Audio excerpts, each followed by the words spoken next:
September 25, 1943, Pacific Ocean. The dawn sky was the color of burnt copper as the USS Essex CV-9 cut through the vast Pacific, her wake trailing white ribbons that vanished into mist. Below decks, engines thundered like a living heart, 50,000 horsepower pulsing through steel arteries. Above the deck, crews moved with purpose, their silhouettes haloed by the first light of day. On the island bridge, Captain Donald B. Duncan adjusted his binoculars, scanning the horizon where sea met sky. His executive officer, Lieutenant Commander Hayes, joined him. "Radar sweep clear," Sir Hayes reported. "Task Group 50.3 holding formation." Duncan nodded, eyes narrowing against the glare. "Good. Let's see if the Japanese still think we're floating jokes." The sound of aircraft igniting interrupted them. Pratt & Whitney R-2800 double wasps roared to life, their propeller blades a blur. One by one, the Grumman F-6F Hellcats, painted dark blue with white stars, rolled into position. "Launch the first strike wave," Duncan barked. The flight deck became a storm of motion deck handlers, with paddles, ordnance crews rushing with 50 cal belts. A plane captain slapping the side of a Hellcat as it taxied forward. The first pilot saluted, throttled up, and rocketed off the deck into the rising sun. Behind him, more followed, Avengers, Dauntlesses, and Corsairs climbing into the amber sky. Each one carried a piece of America's gamble. The belief that a war once dominated by battleships could now be won by what the enemy mockingly called wooden runways that float. On the other side of the ocean, the Imperial Japanese Navy laughed. They called them Yuso Hikojo transport airfields unfit for real war. To them, no ship so large could survive the wrath of bombs or torpedoes. But as the Essex-class carriers began to multiply, 27,000 tons each, bristling with 12 5-inch guns, radar-controlled AA batteries, and entire flying armies on deck, laughter turned to fear. Today, on her maiden combat sortie, Essex was about to prove that the age of the battleship had ended, and the age of the sky had begun. The mission strike Marcus Island, a tiny Japanese garrison 100 miles northwest of Pearl Harbor. A test not only of firepower, but of the concept itself. Inside the ready room, Lieutenant Bill Tex Dawson, a Hellcat pilot of VF-9, tightened his gloves. He grinned at his wingman, Ensign Harper. "Ever think we'd fight a war from a strip of steel in the middle of the ocean?" Dawson said. Harper smirked. "Only if the strip floats." The intercom crackled. "All aircrew to your stations. Launch in T-2 minutes." The men rose in unison. Coffee cups were abandoned, helmets snapped on, and the hum of determination filled the room. They didn't yet know they were part of history, the first strike launched from an Essex-class carrier, the first test of a fleet that would soon become the unstoppable engine of the Pacific. Duncan watched from the bridge as the last wave roared off the deck. "Signal the task group," he ordered. "All ships maintain bearing 270 speed, 25 knots. Keep the wind over the deck." The USS Yorktown CV-10 and USS Lexington CV-16 followed in formation, their wakes slicing the ocean like scars. The U.S. Navy's Third Fleet, still young, still learning, now commanded the skies. In that moment, Duncan knew. No battleship could project power 1,000 miles away. No submarine could strike 50 targets at once. But a carrier, a floating airfield, could move the war anywhere on Earth. Thousands of miles away in Tokyo, Admiral Minechi Koga, commander of the combined fleet, studied reconnaissance photographs. 3 new American carriers, he murmured, tracing their shapes with a gloved finger. Larger than any before. A junior officer spoke up nervously. "Our intelligence reports suggest their decks are lightly armored, sir." "A single bomb," Koga's gaze cut him off. "A single bomb means nothing if you cannot reach them." He turned to the window where the city lights flickered under blackout curtains. He had seen the reports, radar-guided fighters, fast elevators, the new H-8 catapults launching planes every 45 seconds. And in the silence of that war room, Koga realized the terrifying truth: Japan's industrial might could never match this tidal wave of steel. The era of Yamato and Musashi, the great battleships of Japan's pride, was ending before his eyes. Back aboard the Essex hours later, radio chatter filled the Combat Information Center. "Control, this is Tex 11, we're feet wet approaching Marcus. Copy text 11. Flak density moderate. Target area lit up like the 4th of July. Rolling in. The voice went calm, professional. Guns hot. Pickle. A second later, explosions rippled across Marcus Island. Fuel dumps ignited. Hangars crumbled. Radar towers vanished in flame. The Japanese garrison's commander, Major Tanaka, could only stare as American fighters struck with impossible coordination waves timed by radio, guided by radar, operating with precision that seemed mechanical. He turned to his adjutant. "How many carriers? Unknown, sir." "Perhaps." Tanaka's jaw clenched. "No," he whispered, watching dozens more aircraft appear on the horizon. "It's more than 2. It was 7. And it was only the beginning." By nightfall, Essex's first battle was over. Her planes returned in perfect sequence, guided by deck lights and landing signal officers waving paddles. Crewmen cheered as each tailhook caught an arrestor cable. The deck smelled of oil and ozone, victory and exhaustion. Duncan removed his cap and exhaled. "Gentlemen," he said to his officers, "the Japanese called us floating runways. Let's make sure they never stop calling us that." He turned toward the horizon where lightning danced far beyond the clouds. "Because tomorrow," he murmured, "those runways will roll right to their doorstep." Essex performed flawlessly, it read. He smiled faintly, tapping the telegram with his pipe. "Tell Washington," Nimitz said, "we just changed the future of naval war." Outside the Pacific, wind blew across the harbor, once a graveyard of smoke and steel, now the birthplace of the greatest fleet the world had ever seen. April 1939, Washington Navy Yard. In a cramped drafting room filled with cigarette smoke and the soft scratching of pencils, a revolution in naval warfare was quietly taking shape. The world did not yet know it, but the age of the battleship, the symbol of power since Trafalgar, was ending. And it was ending on paper. At a table covered in blueprints sat Commander Leslie E. Garris, a naval architect with a sharp jaw and sharper ideas. He leaned over a diagram labeled CV-9 Essex-class proposal, tracing the outline of a hull nearly 900 feet long. His assistant muttered, "It's too ambitious. 6 hangar elevators, 4 catapults, dual hangar decks. They'll never approve it." Garris didn't look up. "They'll approve it when they see what Japan's building," he said flatly. The Navy had been watching the Imperial Japanese Navy's carriers, Akagi, Kaga, Soryu, Hiryu, all sleek, elegant, and deadly. The attack on China had proven their air doctrine: effective strike, first strike, far strike, hard. The U.S. needed something that could answer in kind, but better, bigger, and impossible to kill. Across the room, Commander Mark Mitcher, then a rising star in naval aviation, entered with his trademark pipe clenched between his teeth. "Garres," he said, "the Bureau of Ships thinks your flight deck's too long." Garres smirked. "That's because they still think like gunners, not pilots." He flipped a page. "This deck isn't a target, it's a weapon. We're building a moving airfield, not a battleship with planes." Mitcher's eyes narrowed as he studied the plans. "Floating runways," he said under his breath. "Exactly," Garris replied. "Floating runways that'll rule the Pacific. Each carrier would carry its own small city, 2 600-man workshops, kitchens, hospitals, radar arrays, even printing presses. It was not a ship. It was an ecosystem of war. Still, the old guard of the Navy, the gun club admirals who had built their careers around the big guns of the Iowa and North Carolina battleships, scoffed. Admiral Ernest King himself reportedly grumbled, "Floating airfields won't win wars. Ships do." He wasn't alone. One memo from a senior officer to the Bureau of Ships called the Essex Plan a costly novelty dependent on weather and luck. The fireball that engulfed Pearl Harbor burned away all doubt. Battleships lay capsized, their guns silent, their armor useless against bombs from the sky. The lesson was brutal and unmistakable. Air power ruled the ocean now.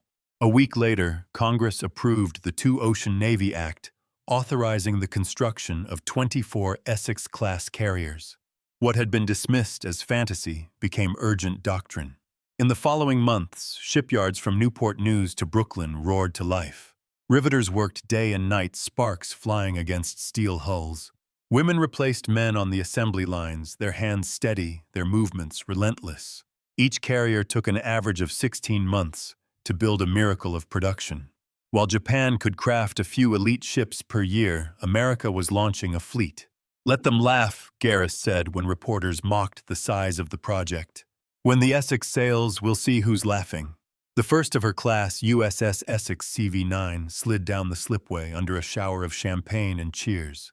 The crowd roared as her massive bow kissed the water, the largest aircraft carrier ever built at that point. A reporter shouted to Admiral King, "Admiral, how many of these will you need to win the Pacific?" King stared at the horizon where the Atlantic met the Virginia sky. "As many as it takes," he said, "and not one less." In a single year, U.S. shipyards laid down more carrier tonnage than Japan had built in a decade. The laughter from Tokyo grew quieter. And then came the first test, the crucible, that would reveal whether Garris's floating runways could truly survive the storm. It would happen at a place called Tarawa, and the world would never be the same afterward. November 20th, 1943, pre-dawn Central Pacific. The sea was unnervingly calm, a black mirror stretching endlessly under a bruised sky. At 0430 hours, the silence broke with a single order echoing across the task force: all hands general quarters. Prepare for launch. From the decks of USS Essex, Bunker Hill, and Yorktown, the men of Task Force 50 stirred awake. Engines thundered to life. Hydraulic lifts whined as Hellcats Avengers and dauntless bombers rose to the deck wings, folding open like the breath of some great mechanical beast. In the Combat Information Center, Captain Donald B. Duncan studied the island through binoculars. Tarawa, a speck of coral and sand barely 8 square kilometers wide. Yet it was ringed with concrete bunkers, machine gun nests, and 4,000 entrenched Japanese Marines who had sworn to fight to the death. To the Japanese, Tarawa was impregnable, a fortress. To the Americans, it was a test. Could these new carriers project power beyond sight? Crush resistance and keep fighting without ever touching land? The Essex had been designed for this moment. Her flight operations were a symphony of steel and fire, 45 aircraft launched in under 8 minutes, one every 10 seconds. Smoke poured from the catapults. Armorers shouted over roaring engines. Deck officers waved semaphore flags, their silhouettes illuminated by burning exhausts. And then, like a single heartbeat breaking the horizon, the air wing lifted off 90 aircraft banking toward dawn. Inside his Hellcat cockpit, Lieutenant Bill Tex Dawson felt the violent kick as his plane left the deck. Below him, the Essex shrank to the size of a toy, yet her power pulsed through his bones. Radio chatter filled his headset. Tex 11, this is Eagle Control. You're clear to proceed to Grid 57. Good hunting. Copy, Eagle. Tell the cooks to keep breakfast warm. At 0600 hours, the first bombs struck Tarawa. The blast flattened bunkers, tore palm trees apart, and sent plumes of black smoke twisting into the heavens. By 0630, the entire island seemed on fire. From the Essex, the flight director watched the reports roll in: target hits, successful strafing runs, no aircraft lost. He turned to Duncan. "Sir, they're wiping it clean." Duncan said nothing. He only nodded, the faintest glint of pride in his eyes. On the island, Captain Keiji Shibasaki, the Japanese commander, staggered from his bunker dust covering his uniform. His staff shouted over the roar of flames. "American bombers again. They just keep coming." Shibasaki glared at the sky. "How many carriers do they have?" An adjutant replied, voice trembling. "More than we can count, sir." Shibasaki's words came through clenched teeth. "Then, we will make them count every yard of sand with blood."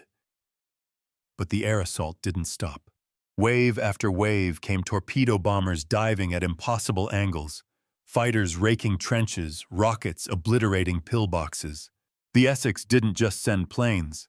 She sent continuity, the endless grinding presence of destruction that never paused, never waited for resupply, never relented. When one squadron returned low on fuel, another lifted off. When ammunition belts emptied, loaders rearmed the planes in minutes. For the first time in naval history, a fleet could fight continuously for days, an unbroken chain of attack stretching from sea to sky. At 0900 hours, the Marines of the 2nd Division began their assault. Amphibious craft churned toward the island, their decks packed with sweating men, gripping rifles slick with salt water. Above them, Hellcats screamed overhead, strafing the shoreline. Marine Lieutenant William Hawkins raised his head from the Higgins boat, shouting over the noise. "Thank God for those flyboys," a bullet ricocheted off the hull beside him. "Keep your head down," someone yelled. The Essex's air group flew so close that Marines could see the pilots' faces, white scarves whipping in the wind as they dropped napalm canisters that turned Japanese fortifications into roaring infernos. By noon, Tarawa's western defenses were shattered, but victory came at a cost. A Japanese 75mm coastal gun hidden under camouflage fired on the invasion fleet.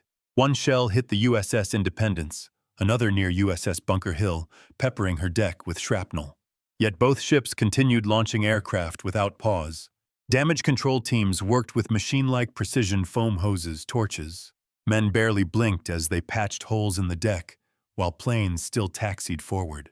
In Tokyo, Imperial Navy analysts read the intercepted reports with disbelief. "Impossible," one engineer muttered. "No ship can take such punishment and continue operating." But the Essex-class could. Their armored hangars, redundant systems, and damage control training turned what would have been a crippling blow for earlier carriers into a temporary inconvenience. By nightfall, Tarawa was a graveyard. Smoke obscured the horizon, and the air stank of burnt oil and coral dust. The Marines had taken the beach. The Essex Air Group had returned all but 3 pilots alive. Captain Duncan stood on the bridge, arms folded, watching the flames in the distance. "Sir," his XO said quietly, "we've proved it." Duncan didn't turn. "No," he said, "we've only begun to prove it." He looked toward the east, where dawn would soon rise again over the ocean. "Tomorrow we take the next island, and the next, and the next." The Essex purred beneath him, her deck already being washed and cleared for the morning launch. The floating runway was ready again, and this time Japan was starting to understand what that meant. February 1944, Majuro Atoll, Marshall Islands. The lagoon shimmered turquoise under the tropical sun. For the first time in history, an entire mobile city of war floated upon the water. A fleet of Essex-class carriers encircled by tankers, destroyers, and floating dry docks. From above, it looked like a mechanical archipelago aircraft stacked wingtip to wingtip on decks, cranes moving like clockwork arms, the smell of aviation fuel thick in the wind. The men aboard called it the Iron Plantation. Here, miles from any homeland, the U.S. Navy had achieved what no empire before it had ever done: industrial warfare on the open sea. At dawn on the flight deck of USS Bunker Hill CV-17, a whistle shrieked. Flight crews sprinted to their stations, deck handlers, ordnance loaders, signalmen, mechanics, medics. Below decks, engineers in sweat-soaked coveralls tended boilers that drove the turbines to 33 knots. The Essex-class wasn't just fast, it was relentless. The ship's combat cycle had been perfected through trial and blood. Launch wave 45 aircraft in 9 minutes. Recovery wave 38 aircraft in 12 minutes. Refuel and rearm 22 minutes average. Next sortie airborne within the hour. Each carrier could generate up to 260 sorties a day, a number that dwarfed even the Imperial Japanese Navy's best days during the early war. It was an engineering miracle disguised as discipline.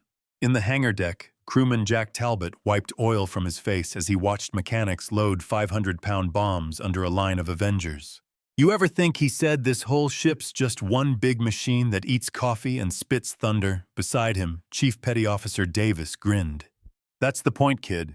We don't fight battles anymore. We manufacture them." They both looked up as the loudspeakers blared Air Ops Standby. "Launch sequence in 2 minutes."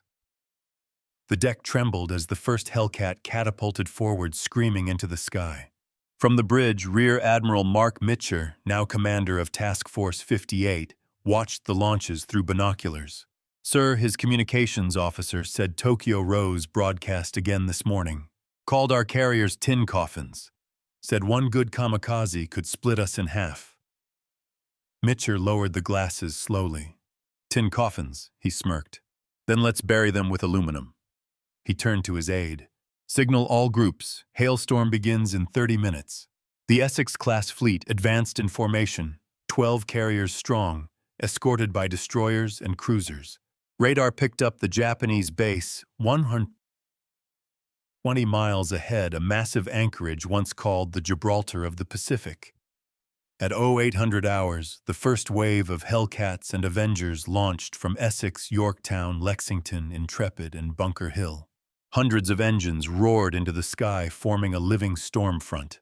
Pilots could see the enemy before they reached the target. Japanese cruisers, submarines, and tankers anchored in turquoise water, completely unaware. "This is Tex 1-1. Target in sight." Rolling in, bombs whistled through the clouds. The lagoon erupted in chaos. Japanese sailors scrambled to man anti-aircraft guns as explosions ripped across their ships. The destroyer Fumizuki vanished in a ball of flame. The cruiser Katori tried to flee, hit 3 times, breaking in half.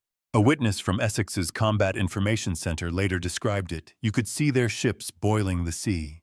Smoke columns looked like new islands forming. It wasn't a battle, it was demolition.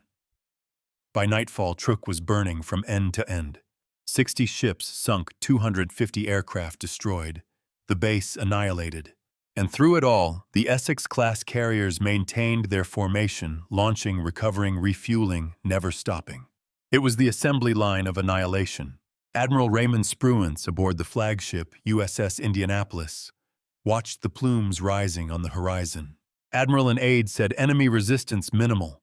They didn't even get planes off the ground. Spruance exhaled through his nose. "They will next time," he said quietly. He knew the Japanese would strike back harder, more desperate, and the floating runways would have to prove their worth, not just as weapons of offense, but as survivors. On the deck of USS Essex, Lieutenant Dawson and his men debriefed in the ready room. They were exhausted, sunburned, but alive. "Truck's gone," Dawson said. "They called it the Gibraltar of the Pacific. Now it's just gravel." Ensign Harper nodded. "They'll come for us next." Dawson smiled grimly. "Good. Gives us something to shoot at." In Tokyo, Admiral Koga read the reports in disbelief. 60 ships, gone in 2 days. He clenched his fist. "The Americans. They bring their factories with them. We can't sink factories." He looked at the map of the Pacific, a vast blue ocean now dotted with the names of American carriers. Koga whispered almost to himself, "The ocean belongs to them now." And those runways would not break. June 19, 1944, Philippine Sea. The sun rose blood red over a calm ocean, but the stillness was a lie. Below the horizon, Task Force 5815 Essex-class carriers strong, waited like coiled predators. From the flag bridge of USS Lexington, Admiral Mark Mitcher looked out across the flat expanse of the Pacific. Rows of carriers stretched to the limit of sight. Essex, Yorktown, Enterprise, Bunker Hill, Intrepid, Wasp, each one bristling with aircraft, each humming with energy. The air smelled of oil salt and impending violence. To the west, nearly 400 miles away, the Imperial Japanese Navy prepared for a counterstrike. Their plan, codenamed Operation A-Go, was desperate launch, every carrier, every pilot, and every remaining drop of aviation fuel in one decisive blow to destroy the American fleet and save the Marianas. What the Japanese didn't know was that the Essex carriers could see them long before their scouts ever found the Americans. Radar, the invisible eye born from British magnetrons and American innovation, stretched the carrier's vision beyond the horizon. At 900 hours, the radar operators aboard USS Lexington detected a massive inbound formation. Multiple bogies range 210 miles, Angels 20 heading 090. The radio snapped to life. "Alert the cap! Launch the Hellcats!" Steam catapults hissed. Engines coughed to life, then howled. Deck handlers in color-coded shirts guided the F-6F Hellcats into position. "Give me 45 seconds between launches," the air boss barked into his headset. "Keep the line moving." And so wave after wave of fighters thundered into the sky, 200 Hellcats rising like a metallic swarm. On board the USS Bunker Hill, Lieutenant Alex Vrachu adjusted his oxygen mask and throttled forward. "Let's make it quick, boys," he said into the mic. "They're bringing the whole damn empire." "Copy that," text someone replied. "Let's send it back to Tokyo one piece at a time." They came in high, glittering in the sunlight, unaware that death was already diving at them. From above, the American Hellcats struck with surgical precision. Lieutenant Vratziu spotted a formation of torpedo bombers below. He nosed over, lined up, and opened fire. The 50 caliber Brownings roared, stitching bright red arcs into the enemy formation. 1, 2, 3 flames erupted. A fourth tried to roll away. Not today, Vratziu muttered, squeezing the trigger again. By the time his guns fell silent, 6 Japanese bombers spiraled into the sea. Vratziu Tobasu. Splash 6. Repeat 6. Affirmative. 6. Good God, a controller whispered in disbelief. The radio channels exploded with overlapping calls. Splash 1. Splash 3 more. Break high. Break high. He's on your 6. Fox 2. He's burning. He's burning. The sky became a storm of crisscrossing contrails, burning debris and plummeting wreckage. The Japanese formations disintegrated under the relentless assault. Out of nearly 400 planes launched by the Imperial Navy that day, over 300 were destroyed, many without ever reaching their targets. The American carriers suffered minimal damage, their combat air patrols operating like clockwork, launching, intercepting, recovering, and relaunching in endless rhythm. The Essex decks became the arteries of a living organism, pumping fighters into the sky faster than Japan could replace them. By nightfall, the waters of the Philippine Sea shimmered with burning oil. Pilots returning to the Essex fleet described it simply like shooting turkeys in a rainstorm. The phrase spread, and the battle earned its infamous nickname, the Great Marianas Turkey Shoot. Aboard the USS Lexington, Admiral Mitcher reviewed the combat reports. He removed his cap, rubbed his eyes, and said quietly, "This is the end of their navy. They just don't know it yet." He was right. The Imperial Japanese Navy had lost not just aircraft, but pilots, the last generation of its trained veterans. Where Japan's carriers now carried planes without pilots, America's Essex-class carried pilots without limits. That night, Mitcher stood on the bridge, the wind tugging at his uniform as the stars shimmered above. His operations officer stepped beside him. "Sir, the fleet's requesting lights for the returning night landings." "Protocol says," Mitcher interrupted softly. "Turn on the lights." The order went against every wartime rule. It risked revealing their position. But hundreds of pilots were lost in the dark, low on fuel, desperately trying to find their carriers. The horizon suddenly bloomed with light, the decks of the Essex carriers glowing like beacons. Signal lamps blinked. Floodlights bathed the ocean in silver. One by one, the planes returned home. Pilots wept as they touched down. They had fought the greatest air battle of the Pacific and won. In Tokyo, the Imperial Naval Staff received the after-action report. Admiral Ozawa, commander of the Japanese mobile fleet, stared at the figures. 300 aircraft lost. 70% of our pilots gone. No amount of steel courage or divine wind could replace what was lost that day. The Empire's fate had been sealed by the ships they once called fragile. The floating runways had become fortresses, and the ocean was now their empire. October 25, 1944, Leyte Gulf, Philippines. The sea burned, the sky screamed, and the word kamikaze entered the world's vocabulary. From the flight deck of USS Essex, the crew watched tracers streak skyward, white arcs chasing black silhouettes diving from the clouds. Every man knew what was coming. The Japanese, their carrier air groups annihilated, had unleashed their final weapon pilots turned into guided missiles. Inside Combat Information Center, the radar screen lit up with dozens of contacts. 30 inbound bogies bearing 215 Angels 10. Captain Donald B. Duncan, Essex's commanding officer, leaned over the plotting table. "Sound general quarters," he said quietly. "Launch all fighters." The klaxons wailed across the ship. Men sprinted to stations, strapping on helmets, slamming watertight doors.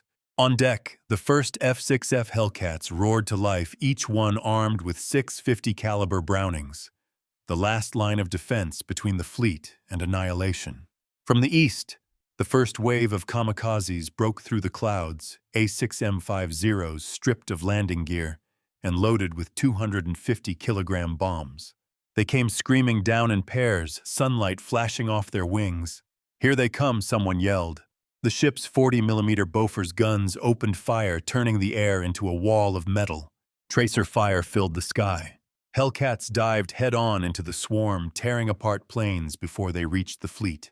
Lieutenant John Tex Dawson, veteran of the Marianas, shouted over the radio. "They're coming in low, real low. I've got 2 on my 6. He yanked his Hellcat into a barrel roll, firing short, savage bursts. 1-0 exploded mid-air debris, slamming into the water below. Splash 1. Where's the second A flash erupted ahead. A kamikaze slammed into a destroyer off Essex's port side. The explosion tore the ship's bridge apart. Jesus, Dawson muttered, circling back, his voice trembling. They're not even trying to fight.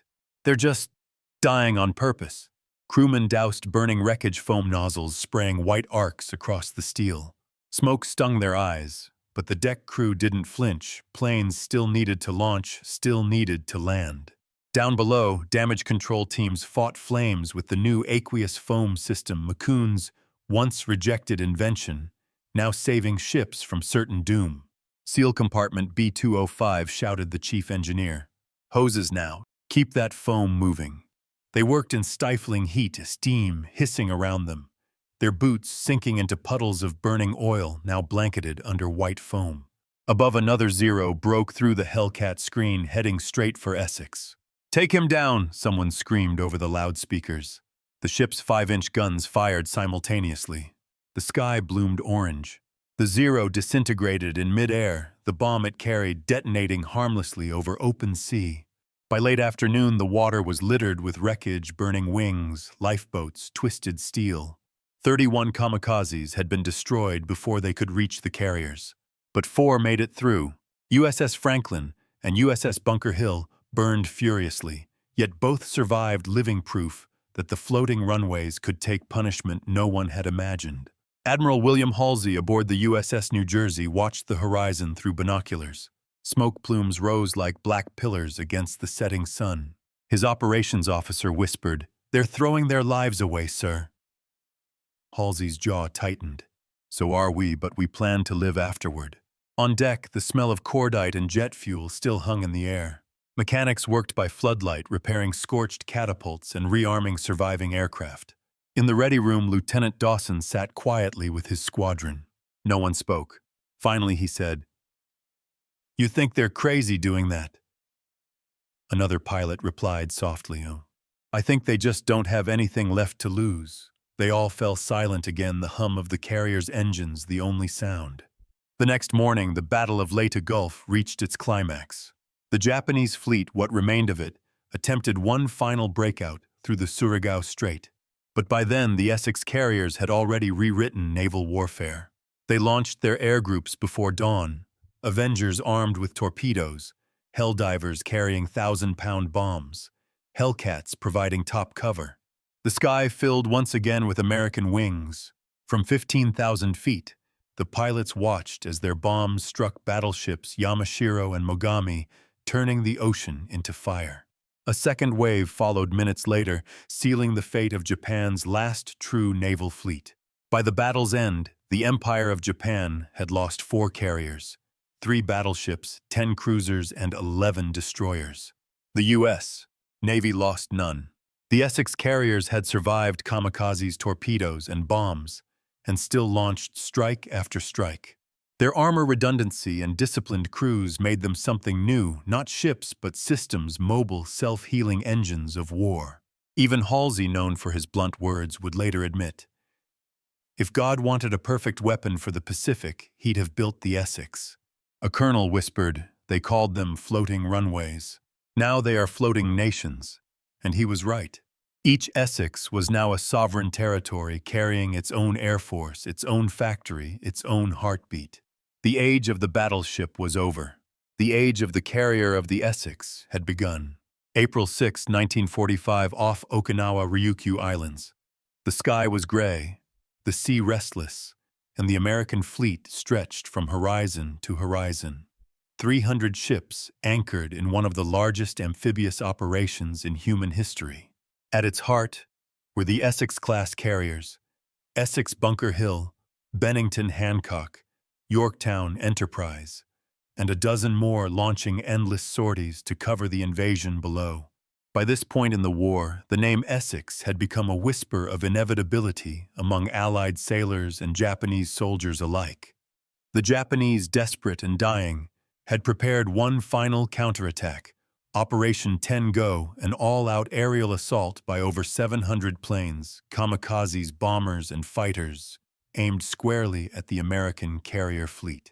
As dawn broke, lookouts aboard USS Bunker Hill spotted the first glint of wings in the east. Bogies multiple. Range 150, the call echoed across the carrier group. Within seconds, klaxons screamed. Men dove for their battle stations as the decks came alive with the thunder of launching fighters. The Essex decks had been through this before: the drills, the chaos, the prayer between launches. But today, something in the air felt heavier, final. From the bridge of USS Bunker Hill, Captain George Seitz watched as the first kamikaze dived out of the clouds. "Guns, track that target," he barked. The ship's 5-inch batteries rotated, firing in rapid succession, the first shells exploding near the oncoming Zero. But the Japanese pilot held his dive steady. "Brace," someone yelled. The Zero slammed into the flight deck near the island structure. The explosion ripped through the catwalks, hurling burning debris across the deck. Fuel ignited instantly. A second kamikaze struck 30 seconds later, crashing into the hangar deck and detonating the fully armed aircraft waiting below. The ship erupted in a column of black smoke visible for miles. Down below, crewmen fought for their lives. Fire suppression teams crawled through the inferno, their faces blackened, their lungs burning. "Get that foam line moving," shouted the damage control officer. The ship's new firefighting foam system, pioneered by McCoon 3 years earlier, sprayed into action, white waves swallowing the burning oil, cutting off oxygen, saving what remained of the hangar deck. Without it, Bunker Hill would have been lost. But the human toll was horrific: over 390 men dead, hundreds more wounded. The carrier, though crippled, refused to die. The Essex design armored decks, reinforced bulkheads, self-contained compartments kept her afloat. She limped back to Ulithi under her own power, smoke still rising from her hull. Even in ruin, the Essex proved indestructible. Meanwhile, her sister ships carried on the fight. USS Essex, USS Hancock, and USS Bennington launched relentless strikes on Japanese airfields in Kyushu, smashing runways, fuel depots, and aircraft factories. Each sortie eroded Japan's final reserves of air power. Pilots flew up to 4 missions a day, sleeping in brief snatches between briefings. "Feels like the ocean never ends," one pilot said, staring at the dark horizon. His wingman replied quietly, "It doesn't. But neither do we." The battleship Yamato, the pride of their navy, was dispatched on a suicide mission, escorted by 9 destroyers. Its destination, Okinawa. Its mission: ram the Allied fleet and die with honor. On April 7, 1945, radar aboard USS Essex detected the approaching force. Multiple surface contacts bearing 220, range 200 miles, reported the radar operator. Admiral Mark Mitcher didn't hesitate. "Launch everything that can fly." It was the largest carrier strike in naval history. 3 hours later, the waves of aircraft found Yamato. Target in sight. She's massive Avengers swooped low, releasing torpedoes that struck the battleship's port side. Helldivers followed, plunging through anti-aircraft fire to drop their bombs onto her decks. One hit, then another, then another. At 2:20 p.m., a massive explosion ripped through Yamato's magazines. The ship, 72,000 tons of steel, rose out of the sea and vanished beneath it. Over 3,000 Japanese sailors went down with her. The mightiest battleship ever built had been destroyed not by another battleship, but by aircraft launched from Essex-class carriers. The age of steel leviathans was over. The age of air power had begun. In Washington, Admiral Ernest King received the after-action report. He read it twice, set it down, and said quietly, "This war will end because our carriers don't." By May, Japan's skies were empty. By June, the seas belonged wholly to the Essex fleet. Their floating runways had crossed 7,000 miles of ocean, fought in every major battle, from Tarawa to Tokyo, and not one had fallen to air attack. On Okinawa, as the smoke of battle finally cleared, sailors gathered on deck and stared west toward Japan itself. They were exhausted, scarred, but undefeated. A mechanic leaned on the railing watching the sunset. Guess they were wrong, he said softly. About what his crewmate asked. That plywood fleet stuff. Looks like it floats just fine. The men laughed wearily, the sound swallowed by the endless sea. Above them the flag snapped in the wind. Beneath them the engines of the Essex rumbled steady, eternal, like a heartbeat that refused to stop. June 1945, Norfolk Naval Shipyard, Virginia. Even as the war still raged across the Pacific, the docks at Norfolk were already building again. The clang of steel, the hiss of welding torches, and the deep echo of rivet guns rang through the air like an anthem of defiance. In the dry dock, the skeleton of another Essex-class carrier took form. Sheets of steel 862 feet long curved and gleamed under floodlights. The shipyard men called her USS Lake Champlain. Beside her, the half-finished hull of USS Tarawa waited for fitting. A third USS Boxer already bore its gray paint. America's factories, machine shops, and shipyards were producing aircraft carriers faster than the Japanese could sink them one every 90 days. Each one was an industrial cathedral, 30,000 tons of steel, 600 men, 100 aircraft, built not by soldiers, but by welders, pipe fitters, and women who had traded aprons for overalls. At the heart of it all was Rosie the Riveter, not just a symbol, but a legion. More than 6 million American women worked in defense plants during the war, their hands shaping the very decks the Navy would fight from. One of them, Margaret Maggie Finley, age 23, stood high above the hull of Lake Champlain. Her face streaked with grease, a rivet gun at her side. "Careful on that beam," she called to a coworker. The wind off the bay whipped her hair beneath the bandana tied like a flag of defiance. When asked later what it felt like to build a warship, she smiled and said, "Like I was hammering Hitler with every rivet. Every bolt came from Pittsburgh, every propeller from Ohio, every boiler from New Jersey. Tank factories switched to building engines. Auto plants turned out propeller hubs. Henry J. Kaiser's shipyards, famed for Liberty ships, retooled to feed the carrier program. Steel shipments rolled in from Pennsylvania day and night. Train whistles echoed through small towns, carrying the rhythm of war from the inland heartland to the coasts. In Michigan, a machinist named Arthur Lowe described the transformation we used to make car frames. Now we make flight decks. Guess that's what winning looks like. A floating embodiment of what a democracy could do when it was cornered, scared, and determined to survive. Each carrier represented the combined power of 48 states working in unison. Behind every launch of a Hellcat, or Helldiver, there were millions of unseen hands, farmers feeding the welders, truck drivers hauling fuel, teachers volunteering in scrap drives, children collecting aluminum. It was industry as strategy, and it changed the very math of war. In Japan, the intelligence reports were grim. A captured U.S. naval log showed serial production of Essex hulls numbering past 20. A Japanese naval attaché in Switzerland cabled home they build carriers as if they were cars. "We cannot match this tempo. The sea itself will belong to them." He was right. By mid-1945, 24 Essex-class carriers were in service, each with its own battle group of cruisers, destroyers, and supply ships. Their combined air power exceeded the entire Japanese Navy's operational aircraft. The Empire of Islands had been outbuilt by a nation of factories. Admiral Chester Nimitz, standing aboard USS Yorktown at Ulithi, read the latest delivery reports. His operations officer handed him a clipboard. "Another 3 Essexes ready for deployment, sir. 2 in the Atlantic, 1 in the Pacific queue." Nimitz smiled faintly. "We'll need them all before this is done." He walked to the edge of the flight deck, looking down at the oil-slicked water below. The hum of the engines beneath his feet felt alive. "You know," he said quietly, "these ships aren't just steel. They're people, every one of them." It would have been the largest amphibious invasion in history, twice the size of D-Day, with over 40 Essex carriers providing air cover and bombardment. But that invasion would never come. Something else, something small, silent, and unimaginable would end the war first. In the coming months, as 2 atomic flashes lit the Japanese sky, the Essex carriers would remain offshore, their flight decks empty, their pilots grounded in disbelief.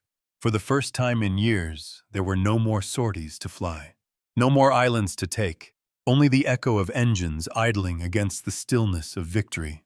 And yet, for the men and women who built them, the Essexes were never just tools of destruction. They were symbols of what America had become. A shipbuilder in Brooklyn summed it up best: "The day we stop building these is the day we start remembering why we built them." September 2nd, 1945, Tokyo Bay. The morning was gray and solemn, the waters still. The battleship, USS Missouri, sat anchored at the heart of the bay, its decks lined with sailors in dress whites, their eyes fixed forward as the representatives of the Empire of Japan signed the instrument of surrender. Above them, circling quietly in formation, were aircraft from the Essex-class carriers, USS Yorktown, Essex, and Shangri-La. A final reminder of the power that had brought the war to its end. The roar of their engines rolled like distant thunder over Tokyo, echoing the end of one age and the beginning of another. The war was over, but the Essexes and the idea they represented were just beginning their story. For the sailors who had lived through years of blood and saltwater, peace felt strange. On USS Essex, Chief Boatswain James Halley leaned against the railing, smoking his first cigarette of the day. Below the flight deck, crews worked in silence, not to load weapons, but to secure aircraft for transport home. "You think they'll scrap her now?" one of the deckhands asked. Halley exhaled slowly, squinting toward the Japanese shoreline. "Scrap her? Hell no. She's too good to die." He was right. The Essexes had outlasted the war, and they would outlast nearly every ship built during it. Within months, 14 Essex-class carriers were still at sea, reclassified for peacetime operations. They ferried troops home, delivered supplies to occupied Japan, and supported relief efforts across the Pacific. In Guam, in the Philippines, and Shanghai, Essex flight crews dropped food and medicine instead of bombs. The same Hellcats that once dueled Zeros now flew reconnaissance over ruined cities. One pilot wrote in his diary, "We used to bring fire. Now we bring bread. I think I like this war a lot better." Tens of thousands of veterans came home, changed men who had watched friends vanish in fireballs, sailors who had seen oceans turn to flame. The Essex carriers' symbols of wartime might become floating sanctuaries for those still learning how to live again. Some stayed in uniform. Some could not leave the sea. And some, like Lieutenant John Tex Dawson, traded his cockpit for a quiet life on a Texas ranch. But even there at night, he swore he could still hear the hum of the R-2800 engines in his dreams. In the years that followed, the world shifted once again. New enemies emerged, new wars flared, and the Essexes sailed once more. When North Korea invaded the South in 1950, the USS Valley Forge and USS Boxer were the first carriers to respond. Their jets no longer prop-driven Hellcats, but sleek F-9F Panthers launched from the same decks that had once fought at Leyte and Okinawa. In the Cold War years, the Essexes became workhorses of deterrence, refitted, modernized, reborn. The world had changed, but the ships endured. Meanwhile, in post-war Japan, naval officers studied what had gone wrong. In 1947, a report circulated among the remnants of the Imperial Navy's staff. "We underestimated the American carrier fleet. We believed in battleships. They believed in factories." The Essex-class had not only won a war, it had changed the very doctrine of naval combat. No longer would the sea be ruled by guns and armor, but by air wings and logistics. Where Japan once prided itself on a few mighty ships, America had built a floating nation of carriers, each capable of sustaining its own war. By the 1960s, the surviving Essexes were still serving, this time as anti-submarine carriers and space recovery ships. When Apollo 7 splashed down in 1968, it was the USS Essex that retrieved the astronauts from the Pacific. When Apollo 11 made history a year later, it was the Essex's sister ship, USS Hornet, that waited under the blazing sun to welcome Armstrong, Aldrin, and Collins home from the moon. The carriers that had once launched warplanes against Japan now recovered heroes from the stars. Admiral Arleigh Burke, reflecting on the class decades later, said it best: "The Essex wasn't just a ship. It was a generation, a bridge from the old world to the new. She carried us through fire and into the jet age, and she never once failed." Some became museums, others were scrapped, but each left a wake that shaped the modern U.S. Navy. Their design, adaptable, durable, forgiving, became the template for every supercarrier that followed. Even the USS Gerald R. Ford, launched in the 21st century, traces its lineage back to those floating runways once mocked by the Japanese in 1943. And in the end, the laughter that once filled Tokyo's war rooms had turned to silence. Not because Japan was humiliated, but because they finally understood. The Essex was never just a ship of war. It was the proof of what industrial democracy could achieve when it believed survival depended not on strength alone, but on ingenuity, courage, and unity. From the smoke of Pearl Harbor to the calm of Tokyo Bay, the Essex-class carriers carried America not only to victory, but into a new century. The ocean remembers. Steel rusts. Crews grow old. But the hum of engines, the rhythm of catapults, and the echo of a Hellcat's roar live on in every carrier that sails today. The floating runways that couldn't survive a hit became the ships that never stopped moving forward.